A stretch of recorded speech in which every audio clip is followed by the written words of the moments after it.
Why Jan stabs Harry and how that will impact their Season 2 story addressed by Star. MobLand's Pierce Brosnan is excited for Season 2 after that explosive and bloody finale. Why did Jan stab Harry in MobLand finale? Details revealed.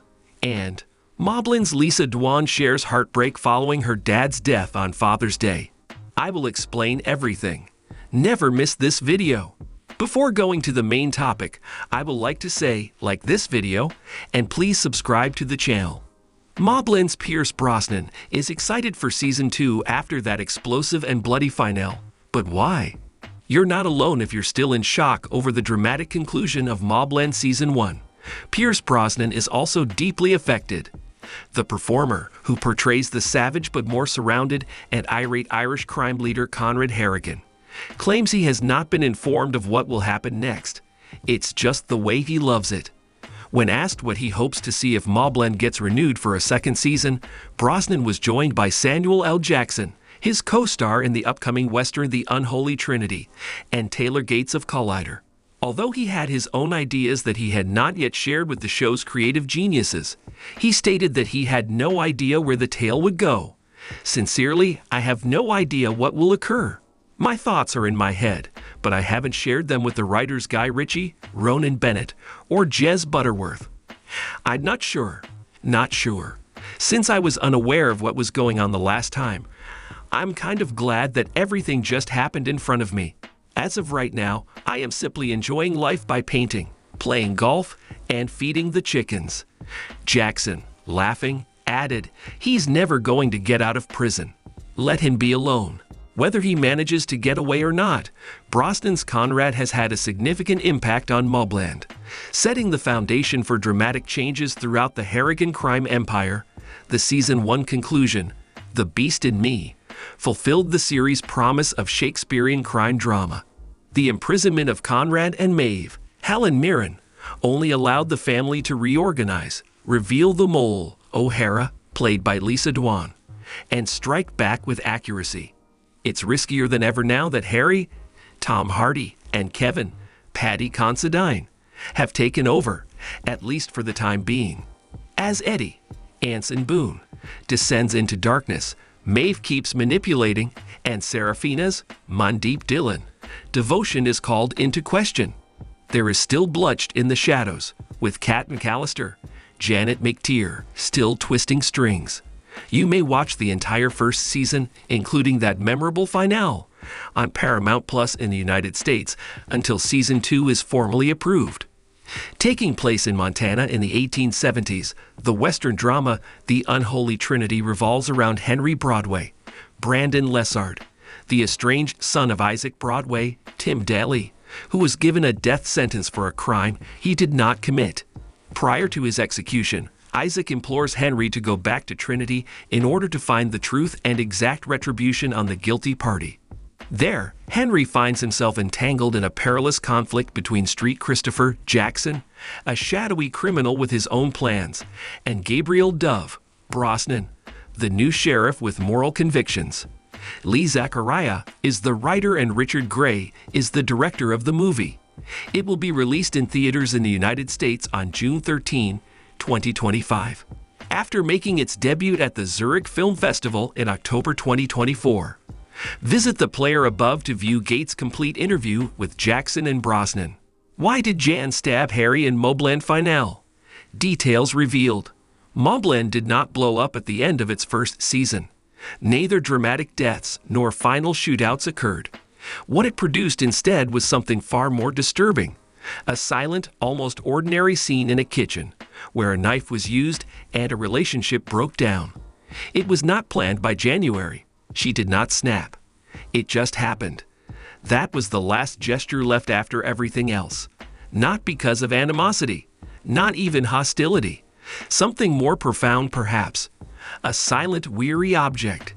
Gang warfare was never really the focus of MobLand from the start. Yes, they do exist.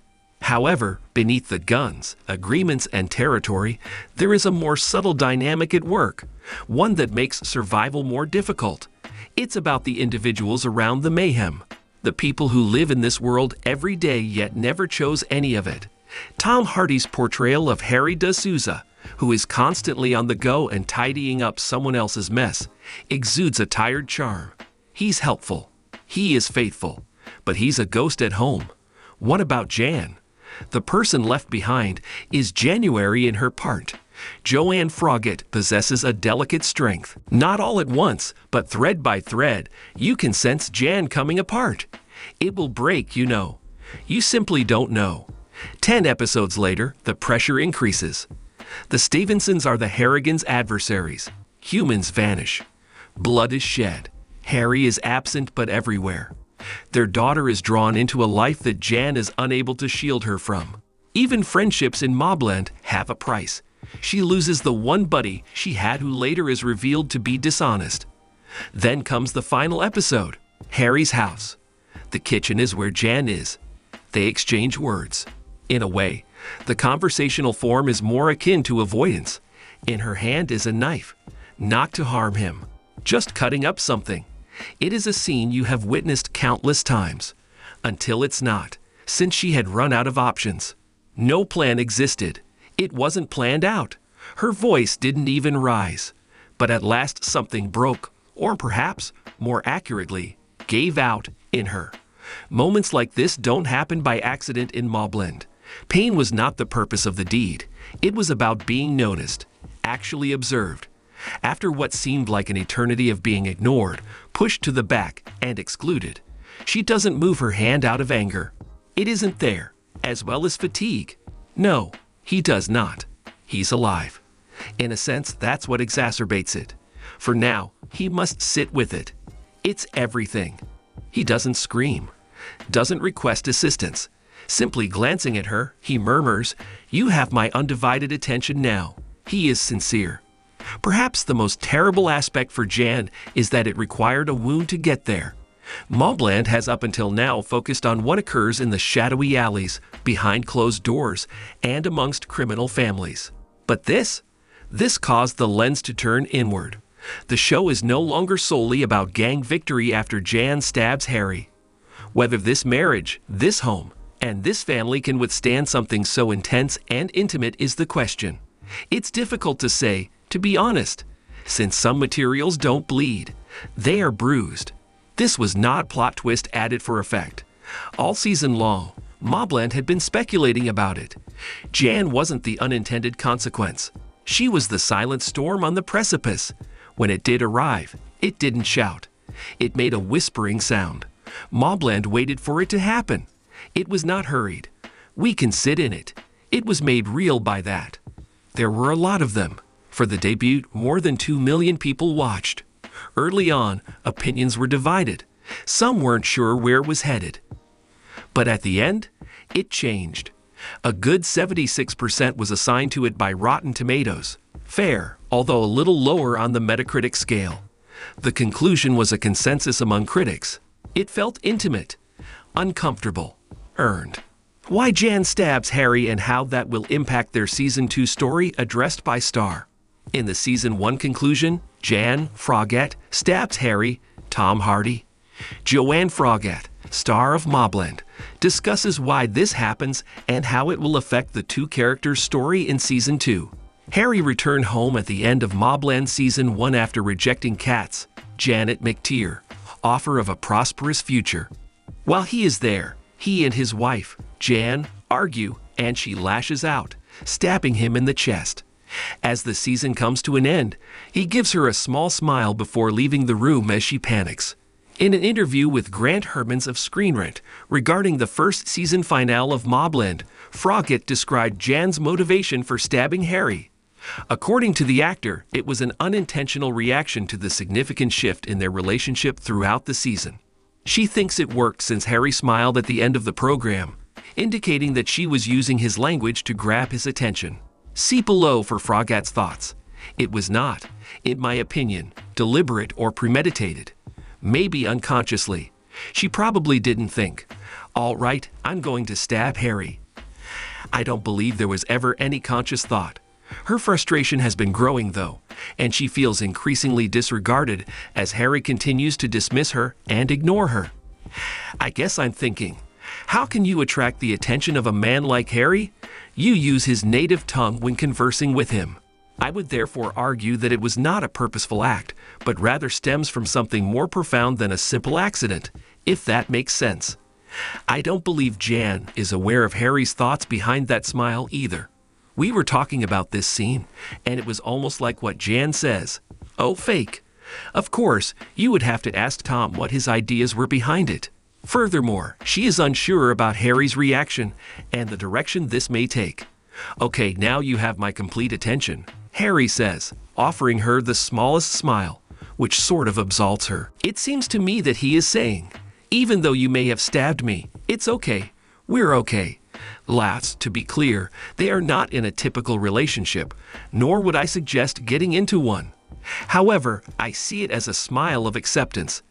The expression is one of, okay, you beat me at my own game. Considering a potential divorce and going to couples counseling with Harry, Jan has been considering her future with him since the start of the season.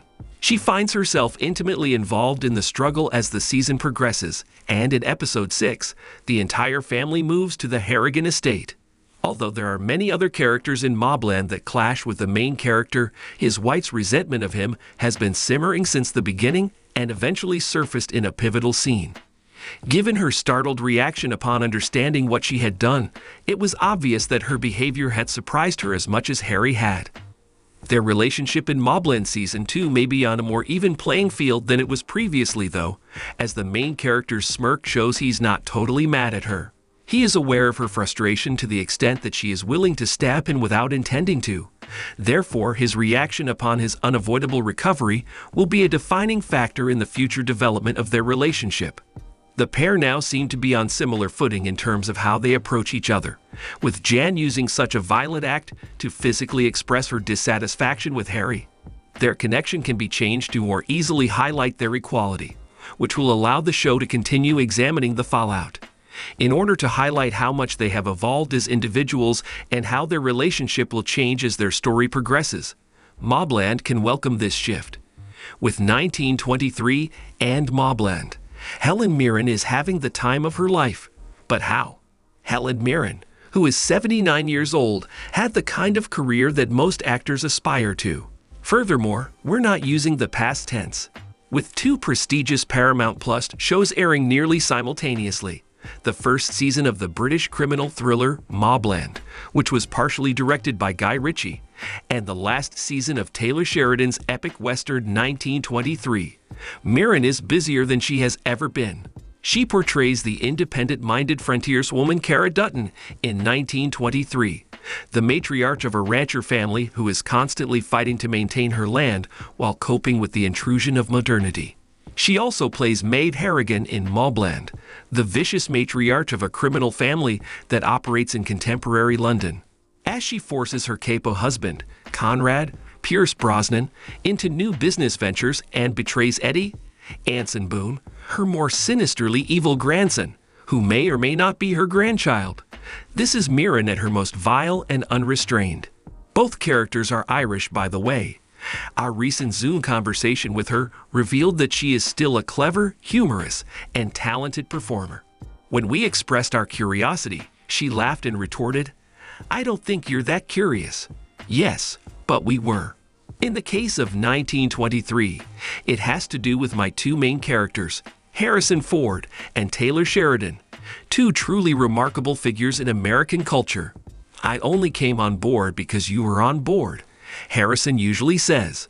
"No, I only came on board because you were on board," I always respond.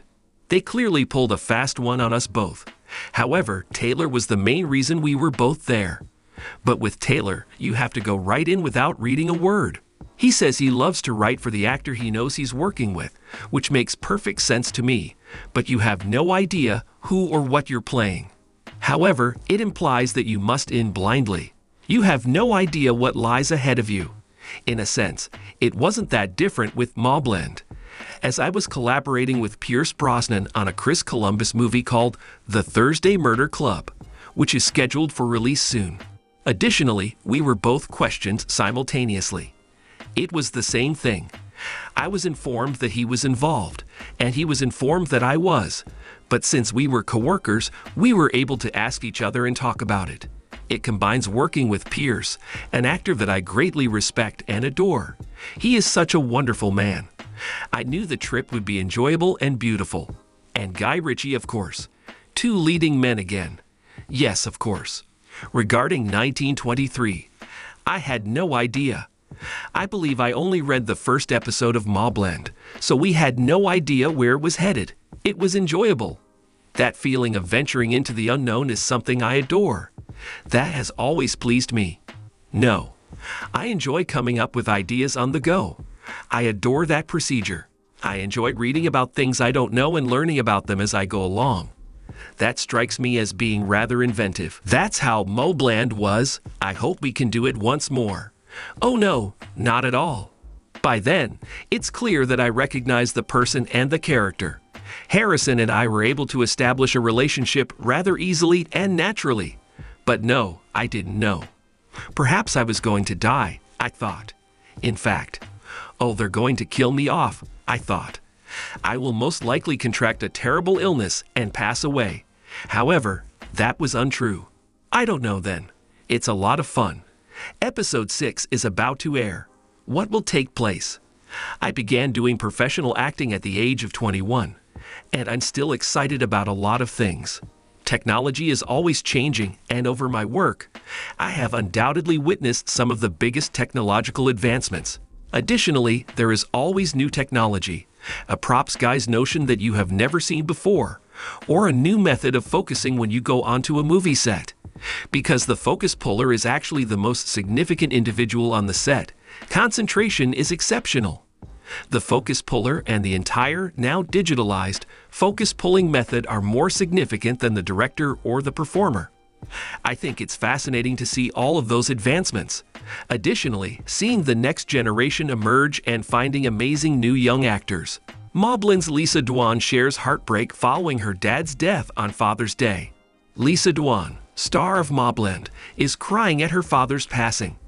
On Sunday, the actress, who plays O'Hara Delaney in the Paramount Plus crime thriller, revealed the devastating news that her father, Liam Dwan, passed away on Father's Day at the age of 86. Liam Dwan was always able to make an entrance, and today, on Father's Day, he did just that. Dwan wrote in the caption of a collection of pictures of herself and her father, "My dad 1939 to 2025 RIP." The actress also honored her father on her Instagram stories, posting a number of more pictures, including one of her 3-year-old daughter Luna sitting next to her grandfather with her face painted like a butterfly.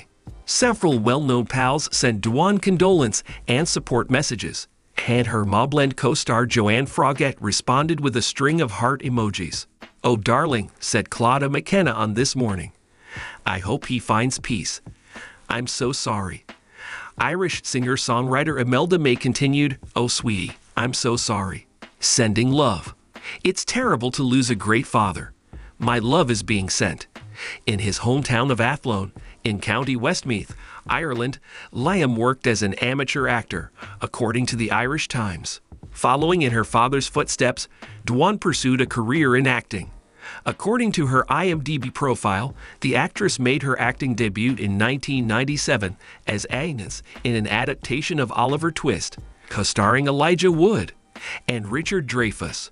She then went on to land a series regular role as Princess Deirdre on Sabin's Mystic Knights of Tir na Nog, appearing in 50 episodes of the show from 1998 to 1999.